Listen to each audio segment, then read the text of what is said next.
오늘 우리가 읽은 본문도 어제 46장에 이어서 바벨론의 멸망에 대한 예언의 말씀입니다. 바벨론은 고대 근동뿐만 아니라 전 세계 패권을 좌지우지했던 아주 대단한 나라였습니다. 그런데 그 나라가 페르시아의 고레스에 의해서 멸망합니다. 그 이유가 어제 46장에서는 영적인 이유, 우상 숭배로 인한 것이다 하고 말씀을 했다면은 오늘은 그 이유로 교만을 말씀합니다. 1절을 보십시오. 처녀 딸 바벨론이여 내려와서 티끌에 앉으라. 딸 갈대하여 보좌가 없어졌으니 땅에 앉으라. 네가 다시는 곱고 아리따다 일컬음을 받지 못할 것임이라. 바벨론은 높은 자리, 교만의 자리에 앉아 있었습니다. 그 바벨론에게 하나님이 명령하십니다. 내려와서 티끌에 앉으라. 보좌가 없어졌으니 땅에 앉으라. 이것이 교만한 바벨론에 대한 하나님의 판결입니다. 사실 바벨론은 주변의 모든 나라를 짓밟고 올라서서 그들 나라를 압제했던 민족이었습니다. 그런데 이제는 보좌가 아닌 티끌에 내려앉아야 하고 보좌가 아닌 땅에 주저앉아야 합니다. 사실 원래 인간은 흙이었고 원래 인간은 티끌이었습니다. 원래부터 하나님이 인간을 창조하실 때 흙으로 창조했는데 흙이 되는 건 무엇 그리 견디기 힘든 일이겠습니까? 하지만 오랜 시간 흙이 아닌 보좌 위에 앉아서 흙으로 만들어진 사람을 무시하고 그들을 압제했던 바벨론으로서는 견디기 힘든 고통이었을 겁니다. 백성들로부터 귀족과 고관까지 이 나라가 이렇게 된 이유가 무엇인가? 하나님께서 그 이유를 하나하나 말씀합니다. 6절을 보십시오. 전에 내가 내 백성에게 노하여 내 기업을 욕되게 하여 그들을 내 손에 넘겨주었거늘 네가 그들을 긍휼히 여기지 아니하고 늙은이에게 내 멍에를 심히 무겁게 메우며. 바벨론이 한창 정성기였을 때, 제국이 되었고 온 나라를 정복하면서 잘 나갈 때, 그때 그들은 긍휼을 베풀지 않았습니다. 이것은 바벨론이 정복했던 유다 백성들에게도 마찬가지였습니다. 유다를 정복할 때 유다의 왕 시드기야의 두 눈을 뽑아버렸습니다. 왕의 아들, 왕자들, 왕이 보는 앞에서 직접 처형했습니다. 그리고 왕을 묶어서 바벨론으로 끌고 갑니다. 굳이 그렇게까지 잔인하고 무자비하게 하지 않아도 되었을 것을, 굳이 그렇게 해서 제국의 영광을 드러내지 않아도 되었는데 그들은 정복하는 정복지의 나라 백성들을 이렇게 무자비하게 그렇게 다스렸습니다. 인간이 타락해서 하나님을 떠나면서 사람들에게 나타난 모습은 하나님이 우리에게 주셨던 긍휼히 여기는 자비를 잃어버린 것입니다. 그래서 인간들은 무자비한 성품으로 변했습니다.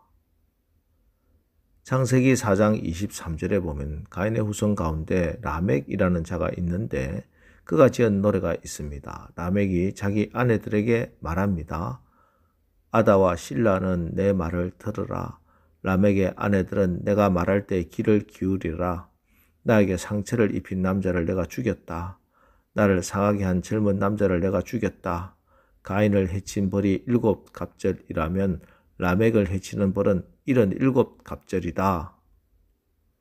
사람을 죽이면서도 조금도 뉘우침이나 부끄러움이 없는 인간의 무자비함입니다. 예수님은 하나님의 율법을 빙자해서 이런 무자비함을 행하는 유대인들을 맹렬히 비판하셨습니다. 선한 사마리아인의 비유. 한 나그네가 예루살렘에서 여리고로 내려가다가 강도를 만납니다. 가진 것 다 빼앗기고 옷은 찢겨지고 피투성이가 되어 의식을 잃고 쓰러져 있었습니다. 제사를 집례하고 가던 제사장 레위인들, 그들은 그 강도 만난 사람을 보고 피하여 지나갔습니다. 의도적으로 도망갔다는 얘기입니다. 그런데 한 사마리아인이 가까이 가서 그를 불쌍히 여겨 포도주와 기름을 부었습니다. 나귀에 태워 주막으로 데리고 갑니다.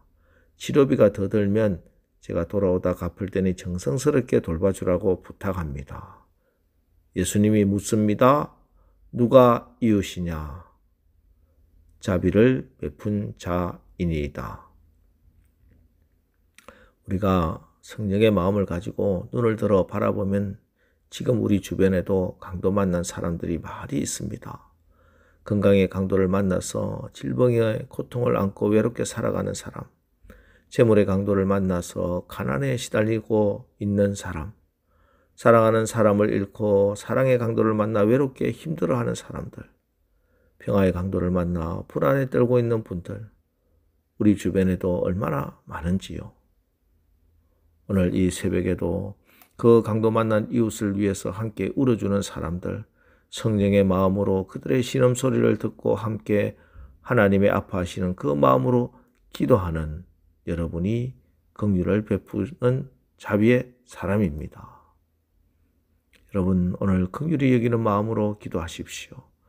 긍휼히 여기는 자는 복이 있나니 그들이 긍휼히 여김을 받을 것이며, 오늘 우리가 주님의 긍휼함으로 기도할 때 우리 주님도 여러분을 긍휼히 여겨주실 것입니다. 다음에 7절을 보십시오. 말하기를 내가 영영이 여주인이 되리라 하고 이 일을 내 마음에 두지도 아니하며 그들의 종말도 생각하지 아니하였도다. 영영이 여주인이 되리라. 세상 모든 나라의 주인은 하나님이시고 세상의 모든 사람을 다스리는 분 우리 하나님이십니다. 그런데 내가 영영이 주인이 될 것이다 말하는 것은 하나님의 자리를 찬탈하는 가장 무서운 교만입니다. 10절도 보십시오. 내가 내 악을 의지하고 스스로 이르기를 나는 보는 자가 없다 하나니 내 지혜와 내 지식이 너를 유혹하였음이라. 내 마음에 이르기를 나뿐이라 나 외에 다른 이가 없다 하였으므로. 나뿐이라 나 외에 다른 이가 없다? 이건 하나님이 십계명에서 이스라엘 백성들에게 주신 말씀이죠. 나 외에 다른 이가 없다. 너희는 나 외에 다른 신을 섬기지 말라. 하나님만이 하실 수 있는 선언입니다. 그런데 그들의 교만이 이렇게까지 높아진 겁니다. 이 교만 때문에 하나님은 바벨론을 심판하셨던 것입니다. 1900년 초에 전 세계를 장악했던 나라는 영국입니다. 이유는 영국이 해양 국가로서 바다의 모든 것을 정복했기 때문이죠. 그리고 그 힘은 바로 배를 만드는 기술력이었습니다. 이 영국이 1912년에 역사적인 초호합한 여객선을 만들어요. 선체의 길이만 259m이고 무게는 무려 46,300톤에 이릅니다. 그리고 세상에서 화스러울 수 있는 화스러움 다 구비합니다.